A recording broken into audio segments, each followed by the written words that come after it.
Friends, ఇది ఎంతవరకు న్యాయమో మీరే చెప్పండి. సందీప్ రెడ్డి వంగ గారు అయితే ఒక ట్వీట్ అయితే చేయడం జరిగింది. అబౌట్ మొత్తం తెలిసిందే మీకు. స్పిరిట్ సినిమాకి ఇప్పుడు హీరోయిన్గా తృప్తి గారు జాయిన్ అవ్వడం జరిగింది.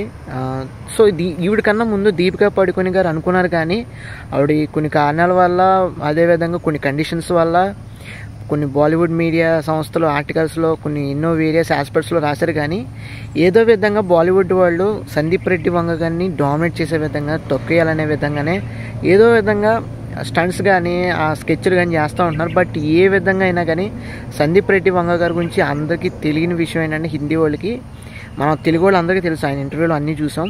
డెఫినెట్గా కొడితే రాక్ సాలిడ్గా కొడతారు, అందులో నో డౌట్ అట్ ఆల్. చెరాకు వచ్చి మరీ కూడా ఈవిడనైతే తీసుకోవడం జరిగింది. ఈవిడ ఒక స్టార్డమ్ క్రియేట్ చేయగలరు. అదేవిధంగా స్పిరిట్ సినిమా అనేది హ్యూజ్ కలెక్షన్స్ అయితే కొల్లగొట్టబోతుంది, అందులో నో డౌట్ అట్ ఆల్. ఇంకా మరెన్నో అప్డేట్స్ అయితే మనకు రావాలి. సో ఒకళ్ళు స్టేట్మెంట్ అయితే ఇచ్చుకోవడం జరిగింది. సో చాలా అంటే చాలా జరిగింది. దాని గురించి కంప్లీట్గా ఒక వీడియో అయితే చేస్తాను. సో దాని ద్వారా మీరు తెలుసుకుందరు. కానీ ఇలాంటి ఇన్ఫర్మేషన్ కావాలంటే మరెన్నో తప్పకుండా మన ఛానల్కి సబ్స్క్రైబ్ చేసుకుని ఫాలో అవుతుంది.